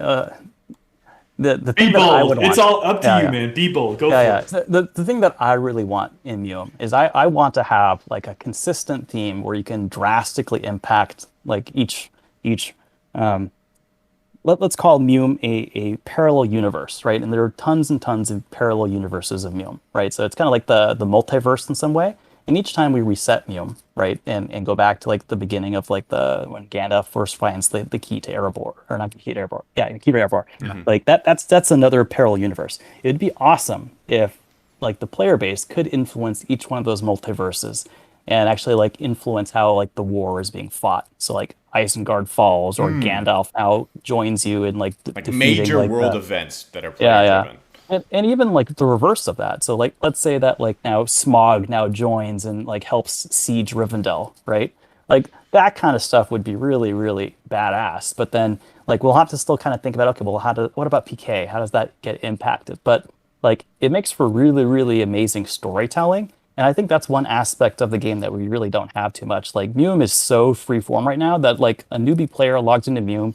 Okay, they see Gandalf, but then like what's next? Oh, I'm gonna grind bears now for the next like 30 hours. Like it's not a very compelling experience. So you need to have something like bigger. Yeah. Yeah. But no, it's very micro. It's very, very micro and obscure.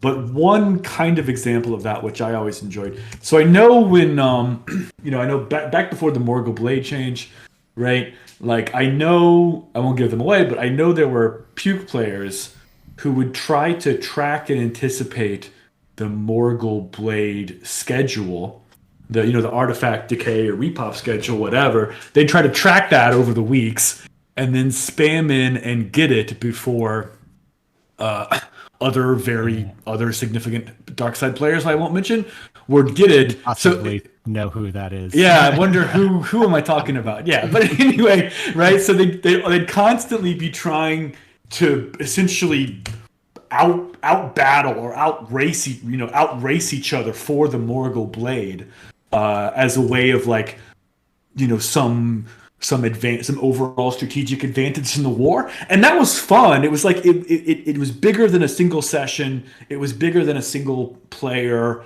and it was just it made it feel like a campaign level thing happening. And so I'd be logged on and I'd be like, oh, maybe I should log off, and then my friend would be like, come on, we gotta go get Morgul Blade. It should be popping soon. We want to get it before XYZ. And so I'd be like, okay, I gotta do it. I gotta go log on.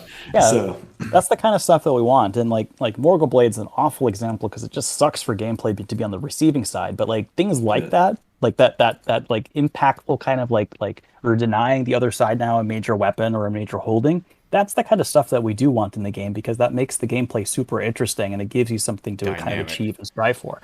So that's the kind of stuff we do want. But then how are we going to ideate that? Who's actually going to build that out and actually come up with a battle plan? That's the kind of stuff that we need builders to help us with, and like designers. And what we don't need is someone saying this is broken, you guys suck, right? We need people that actually want to put down the work and actually make it happen. And not only that, but like have the tools and the ability to do so. So I'll hark back to the time of like, look at the early builds that this team has done back in like 2016, right? Like there's a lot of like knowledge that's been achieved over the last 4 years. So like you can't kind of like come in expecting to like change the world. You have to develop those skills. You have to learn how to like your craft, and that's also part of it, is that being in MUME, being part of this community, it's a long-term game, right? So like we have to be thinking about, okay, like how are we going to get there? How is this community, this group of builders going to get there, without kind of just like saying you guys suck and you're not going to do this right, or I'm going to skip the ladder and just going to immediately become like a VP and make this happen. Like it doesn't work that way. You have to have the skills to do so. Mm. So would you say it's more skill? Like, would you say it's more skill throttled than just progressing through the levels time throttled? Yeah. We don't have the people that have the capabilities and the design strength to be able to make these kind of trade-offs right now, right? So like let's say we're talking about like the story that we just talked about. Like I want to have a more impact on the game world in a dynamic fashion so that I get a strategic advantage, right? Most people will just say revert Morgul Blade. That was the thing, but that's not actually going to solve the problem. You're just kind of like looking backwards as opposed to looking forwards. Where's our vision where we want to go? And then how are we actually going to make that happen without going back to like 1999, 1998 with Clip Clop and things like that, where like MUME was the best back then. Like, no, it wasn't. It sucked back then. Like we have to have that kind of like forward looking, and to get there, that means you have to learn the ropes. You have to learn about how to like build a zone, design a quest, like think about game design, have the process of launching, and like go through like postmortems with the team so you kind of learn about it. So like it's a multi-year process, but like the team is like excited to kind of do that stuff. It's just a matter of like other people wanting to join the bandwagon as opposed to like being the peanut gallery. So what is the way to participate in that team is to come up through the Maya levels? That's pretty much it, right? Oh yeah, yeah, and we're gonna start doing new build projects soon. So like, if you guys do want to participate, we'll be announcing like the new like development soon, and just be a Maya, be a part of that process, and you can join us. But like, I'm just gonna be really like forward here. Like these things move slow, right? We're gonna try to like make them happen faster, but like if you look backwards, it's like 2 years for us to build like MUME 9 from like start to finish, right? So it is a community volunteer game, right? We're not getting paid for this, so it's all volunteer time, and like it's going to be frustrating. But if you care deeply, you want to give back, that's the kind of stuff that we can do, and we're going to volunteer on the weekends and try to do our best. And yeah, we do it because we love this game. We love what it's done for us in terms of our happiness, and like how it's like given us something that we really enjoy. And like I want Mutant to still be around in like another 50 years. That would be awesome. Got the big plans there. Well, circling a little bit back to the beginning when you were talking about the community outside of just the building team, kind of wrap this up here. What are some areas you think that the community itself could help build MUME from a non, I guess, building aspect? Yeah. Like I think you had mentioned at one point like glow sticks awards. Like what are things that like the community could do that would be a bit more proactive? Yeah. So like there's definitely things around log sharing, like more original art, so that we can get like more marketing material out there on the web, so people can discover Mume.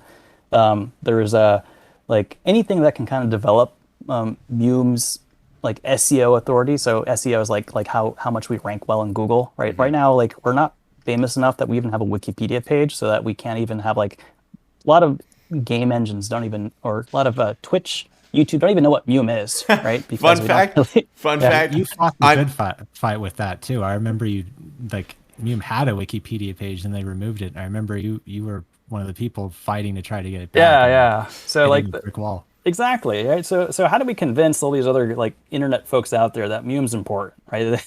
It means that we just need to have a lot more material and presence. And once we have that, then it's a it's just a matter of then like having more people be more aware of Mume, and that's just pure marketing, right? So it's not going on and like, oh yeah, we're gonna post on social media and like that's marketing. No, it's you need a strategy, and I think we do have some like marketing folks that do that as like a career here in the community. Like any kind of like even insight into how to do that, or like this is how we can do to improve like our search rankings, because I know we have some other folks that do SEO optimization as their career, like that, those types of things. Just like even just like raising, hey, there's this bug here, we can try to improve this. Slowly over time, we're gonna make this game a lot better, right? It's just you have to be mindful that this is a huge game. This is like 30 years of like development. You can't expect to change the world in one day. It's gonna take time, and like quite honestly, there's a bunch of other competing games out there that are also trying to do the same thing. So how do we then keep up with the times and make sure that we're competitive is the other aspect of it. So we can't just kind of look internal and be like, Mume's a mud, right? And they compete with the mud space, because that's not what other people are looking for. They're looking Agreed. for a game that's We got to fun. get away from the mud thing. We got to get away from the mud thing. We got to be Mume, you know? Yeah. And Mume has evolved past mud at this point, right? Yes, you can play Mume without a mapper, but Mume is meant to be played with a mapper these days. That's just how it is, and that's how people enjoy it. And if Mume wasn't meant to be played with a mapper, then people wouldn't do it. But people obviously do it, so that's how the game is meant to be played. Fun fact slash anecdote to what you were saying earlier about the wiki page. So on YouTube, we get to link, keywords, etc., to the videos and everything. And there is a section where you can link to a certain game. So what it does is I can go down and find Mume as a game to link to. The problem is that link sends you to the wiki page, but it's not the official US Mume wiki page. It's like in Swedish or something. Yeah. Anyone who's interested in playing Mume and finds it on YouTube and clicks that just goes to like this Swedish something. I don't know if it's actually Swedish. Yeah, It looks yeah. Swedish, but Yeah. I mean, that's not a problem, right? We just need a native speaker to go in there and actually polish that a bit more, update the links. And like, if we can do that kind of stuff, then that all helps our presence, right? Because at least we're on Wikipedia. It might not be English, but we're on it. yeah, exactly. I mean, this is a, Jahara, it's a bold, a grounded, and a far-reaching vision which you sketch out, which is very inspiring. And of course, you back it up with the work. So as Nazgum says, we don't deserve your hard work and leadership. But so I do want to ask one question. It's like, what exactly is the game though that you are excited or that you foresee in that like 50 years, like you said? Because the reason the question I'm asking is around PK. It seems to me the game is evolving more and more and more in a PvE direction, and most of the PK that happens is the same folks have been PKing for 20 years, or occasionally a couple folks from the PvE side kind of join those, and one of the experienced players take them under their wing and teach them, et cetera, et cetera. But it seems clear to me that the game is going in a PvE direction. So first of all, I mean, maybe you just completely disagree with that, but do you, like, when you say that big vision and the SEO and all those kind of things, is it the idea that these players would be joining and ultimately elevating to a PK level, or more experiencing MUME, understanding MUME, learning of the game, and their mental model, their concept of the game is just an amazing PvE experience? Or do you have thoughts on that? Yeah, I do. So let me kind of unroll that a little bit more. So like when we're thinking about MUME, right, we have to think about it in the context of Tolkien, because MUME is really rooted in Tolkien. And just like Middle Earth and like all of like Tolkien's kind of inventions around like the universe of Middle Earth, like it's a timeless thing, right? It's something that is still relevant today, and there's movies on it and things like that are kind of like been authored around, or even games that are still being authored around like the Middle Earth like universe, things like that. MUME is just part of that. So as long as there's like demand for that kind of universe and people want to lose themselves in it, there's going to be demand for MUME. And that being said, like MUME is basically a book, so I don't think we can ever expect to be on the same like level of like the Rings of Power, because that's like a richer media format. But there's always going to be some demand for text media. And we have like also a bunch of audiences like the blind players that all they can do is play games that are like in this text format that we have. So there is something timeless then. If you want to play a Tolkien MUD, right, there's really only two possible options. There's the one like MUME, and then there's also like the Two Towers MUD, right? But that one's clearly more PvE focused. And then if you take a look at also the greater kind of MUD landscape, there really are like a couple like major like things that you see. You see like the role playing / like more adult kind of theme MUDs. You see pure role playing ones. You see pure PvE kind of like grinding MUDs. And then you also have like a couple hardcore PK MUDs, but like most of those are really rare. So, and you also see this huge graveyard of like really, really like ancient MUDs that were used to be really rich that don't exist anymore. And that's because they weren't able to compete in a market for like where they were actually solving for, right? Like there wasn't any need for that product to exist anymore. So if you think about like what need is MUME really solving, like we are a hardcore PK game, and people love MUME because it's hard. There's difficulty in it. That's why the Morok start was so good, because it's difficult, right? That's why we want Totally the game to be difficult. So like, and you even see games now like Elden Ring and like the Dark Souls kind of like universe. There still is demand for hard games. People really enjoy having that sense of accomplishment.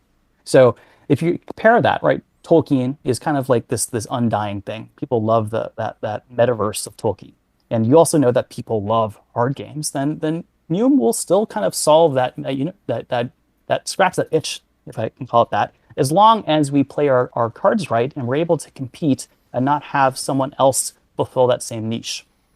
So really what that really then means is that we just have to continue to be relevant in the game space, that people want to play us or even aware of us, and we never get to a point where like we're only being carried by like one PK or like Zud, so that like we get to that past. Yeah, Zud carries Middle Earth on his back on many long periods of time. But like if you think about it, like it is a war game. People will join the game like MUME because it's kind of like this Minecraft thing where you can learn how to code, learn how to type, and learn how to like play the game and lose yourself in the metaverse. But you're always going to be drawn towards the war and that difficulty.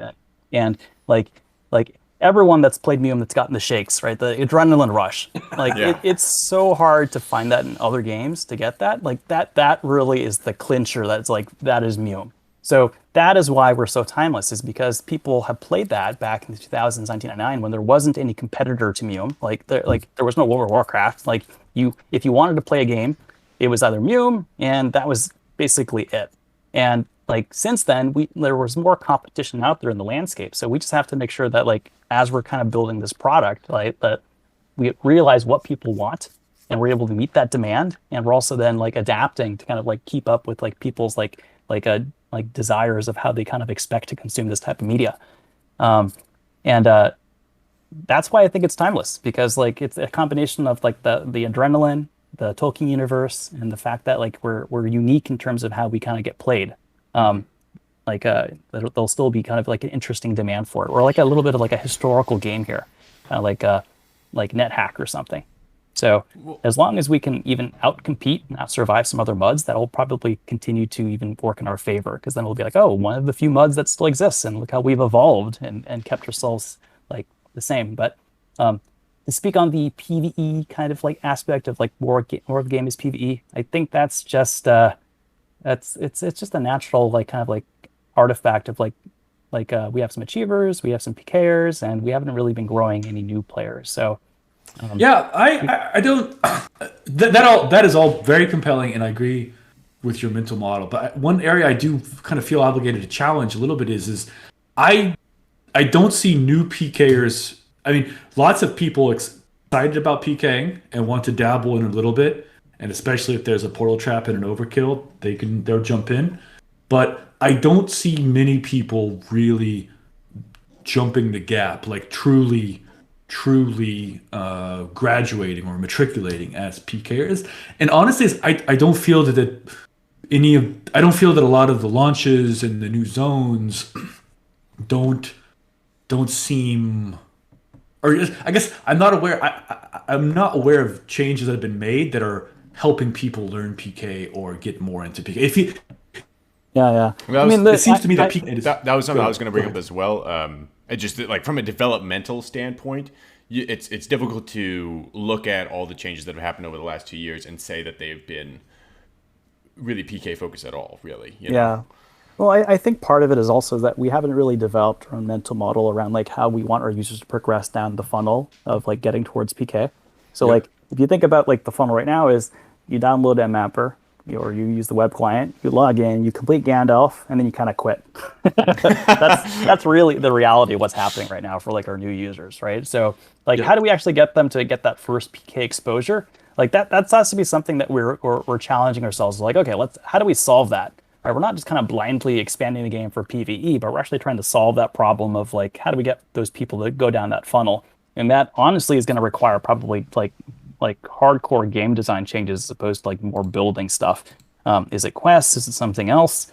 But we need to make it more transparent to our users who are playing the game that this is a PK game. You're going to get the shakes as you play it. And I don't think that comes across very well right now when you download the game the first time and you get your first kind of like a taste of MUME.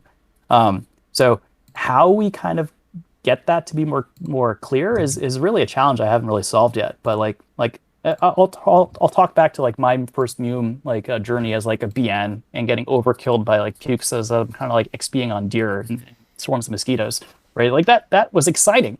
So like maybe we have to like roll back like you can't create any BNs at level 1 kind of like decision, and like we force you to kind of get that so that you can develop a taste of like the what MUME is. But like that's the discussion we have to have. It's not about like let's focus more on PvE, but let's actually solve this problem. Okay, gotcha. So it is on the slate. It is something you guys are tracking. It's just not where it would ideally be right now. Yeah. We have to keep working at it. Gotcha. So it's almost like you're the PvP of the PvP game of the future has not really been figured out, and what we have now is a legacy. PK. The future, the PK model of the future has not been figured out, and what we have now is essentially legacy PK. Yeah. Is that a fair and accurate summary? Yeah, I think so. And we have to still solve that problem, and there's like a lot of ideation that we can do here. Like one idea we had is like we're gonna do like the battle coach and just like let people like duke it out in like relative safety and just kind of test out their PK metal. But I don't know if that actually helped like drive new users towards like PK. It was a good way to practice PK, but maybe it's part of the solution. We make that come back. I honestly don't know, and that's just part of us like doing this ideation, trying things, launching things, and everything else. But the other aspect also is like okay, what do we decide to pick up as part of our roadmap and everything else? And is it bears or is it getting first time? Is it bears? Yeah. I think Crichton. I'm gonna go back and count how many times bears have been brought up. Yeah. No, I like Bjornings. I like bears. It's just that, like, in light of the greater priorities and scheme of everything, yes, it's a great role play thing. It's a core part of Tolkien's mythos, but it's not gonna help us.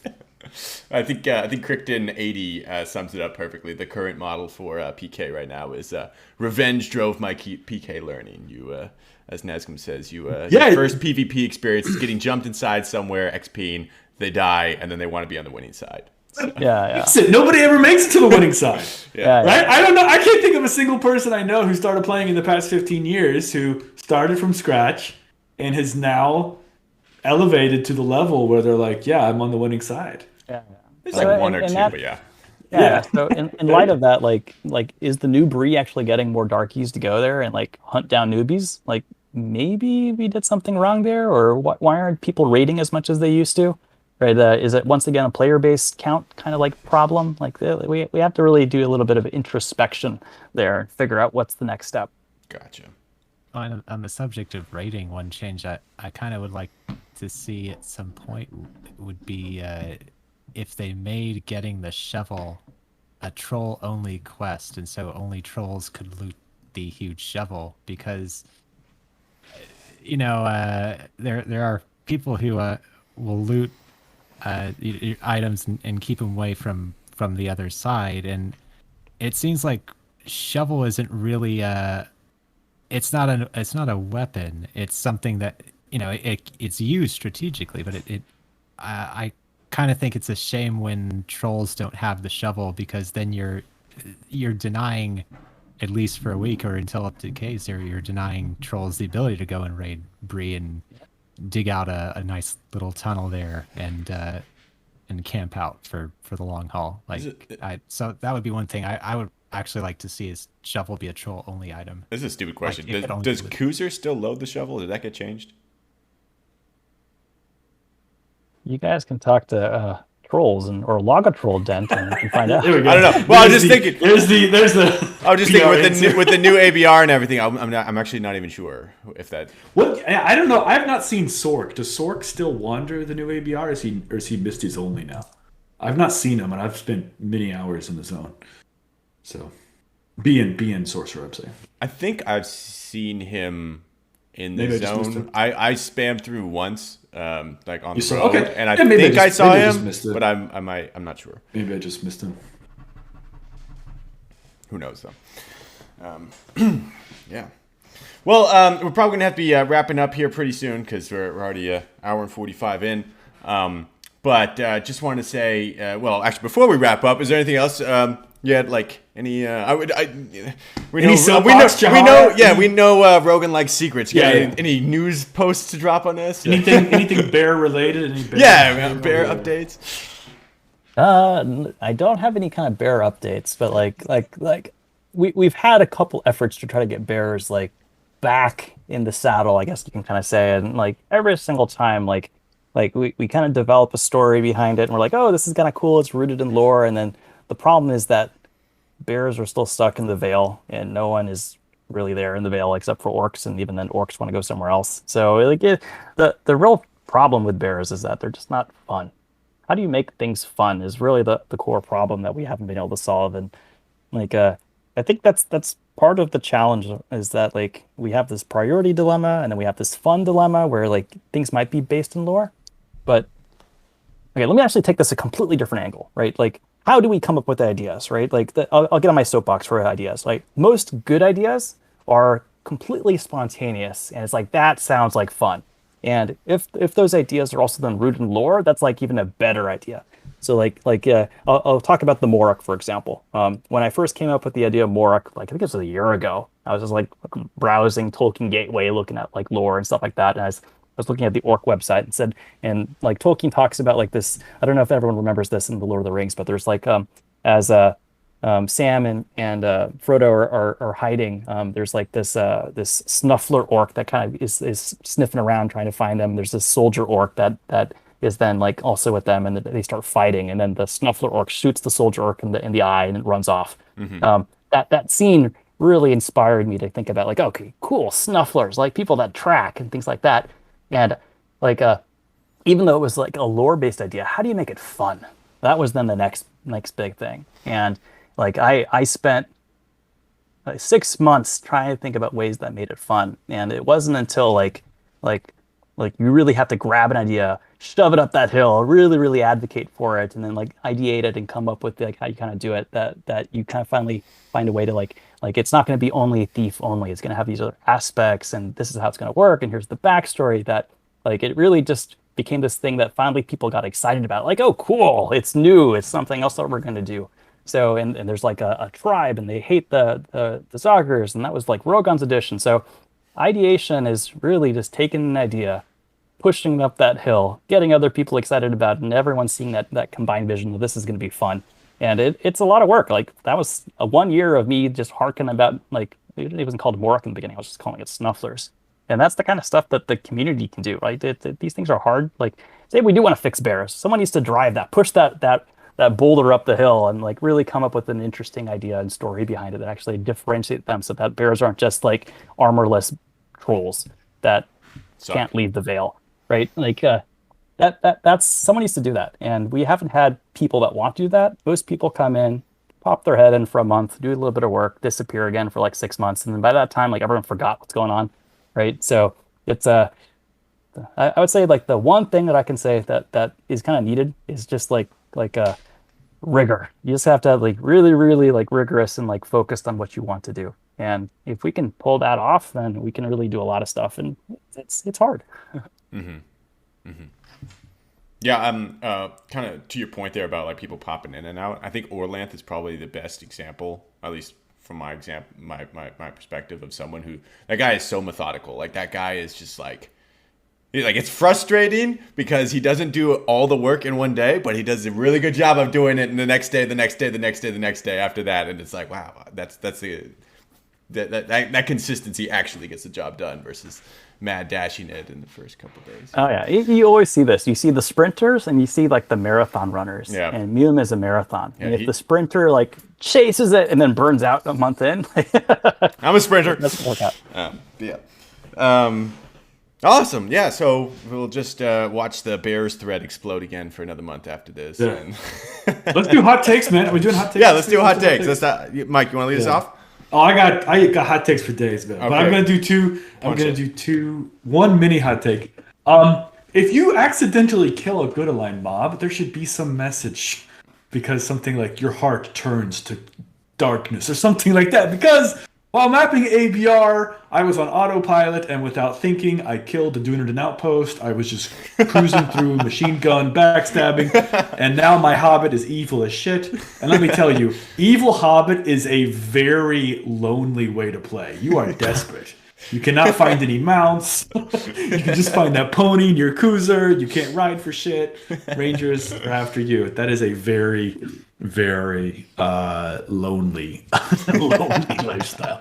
But my bigger hot take, like I said, is we should add a feature to Mmapper, which after you've done a session allows you to export some representation of that session in a way that's a cool achievement, and in a way that is shareable and portable and inspires other and has some latent virality in it. So that's my hot take. I like it. Nick, you got one? I mean, I don't know if I really have one, but I would like to say thank you for all the work that you have done and are continuing to do. Oh, thanks, Dan. Yeah, I actually have a hot take that I kind of inspired by this. I would love to have a better blind community guide for MUME. This is how you can quickly like use Dent's awesome like blind stuff. Like, thank you, Dent, also for all your work you've done. But like, if we can get that like on the official MUME website, like, hey, we're blind friendly, play MUME, learn how to. Okay, you can't PK super effectively as a blind player, but like it there's something about MUME, I'm sure, Dent, that is compelling. This is why you played for such a long time, even though it's not for everyone. So like we need to have that on the website prominent. And yeah, I'm unfortunately not blind, but I I am always thinking about how can we make this game better for blind players. So like that's the other thing we have to think about is like that's a real group of people that need games, right? And like it's everyone wants to play. So how do we make this game better for them? Well, thank you for keeping that in mind when designing new interfaces and features. I know you reached out to me before, sort of asking Putting you on the specific spot. things. Yeah, I remember when you were redesigning the website. You had me look over it, make sure it was readable. I think you've asked me before about some of the output. Like, is it fine the way it is, or could it be less spammy? And I think one of the more recent changes, which I was really happy about, was the more granular changes to the brief command. So it gives people a lot more control over the spam. Yeah, so these are all things that we need to keep in mind. How do we have these different users personas that we want to build a game for? How do we make this game better for them? Not the Bears thing. Not the Bears. Not the Bears. So my hot take, Bears. No. No. Here's a hot take, okay? I think we need to have in-game events, okay? Just an in-game event. I think those things are super fun. People get excited for them, and we could do it super simple. All we got to do is, like, let's say we go to Dark Tower, okay? We go to Dark Tower. We say, all right, whoever can hold Dark Tower on this day, whoever can hold Dark Tower for 5 hours, no, for 1 hour. Whatever you want, just a certain amount of time. You got to hold Dark Tower for a certain amount of time. You get some crazy fun bonus, like you get free rent for the month, something like that. I don't know, drop 50,000 gold in there. Just throw a random event in there and watch players fight over it. I think that is super fun. Everyone likes fighting over a prize, And right now, most of the prizes in MUME are you don't have to fight over them. So that's my idea. Anyway, that's a good idea. I had a random question. You just made me actually think of something I was wanting to ask earlier, but I forgot because I was just enjoying listening so much. But do we know what the largest, the highest number of online players, like what is that number? Like, not necessarily when, but do we have a counter that can say like there has been this is the maximum amount of plays that's been on ever? Because it'd be interesting to try to beat that, maybe one of these ever birthday events. I think we have ever. We have a running average, unfortunately, I think per hour, so it might not be the forever time, but like I mean, we used to hit like the cap back in the day, which is like 200, I think. So I don't the cap is much higher these days because Dane's awesome, but like it might be hard. The original Deku was only 64 players. I've actually looked through the Deku source. It's, if I remember right, it was only 64 players was allowed on. So we've definitely had more than that. But I know at the last birthday event, I think I remember it was. I unfortunately could not join that because I had stuff I needed to do in that day. But I think I heard it was over 100 players. So. I'd have to look it up. I think it was 116, but I don't remember. Last thing. Actually, got to bring this up here because this is kind of a big deal. So over the last week, like we talked about earlier, the Maruk have been utterly destroying the scoreboard. Everyone wants to play Maruk. Okay. One side effect of that is nobody's playing BN. Which is it is what it is. But then another side effect of that means that there's been a bunch of trolls logging in. Actually, a lot of old trolls that have been wanting to play. Like we got Horace logging in. We haven't seen Cut on. Bunch of other names in there, and it's been getting.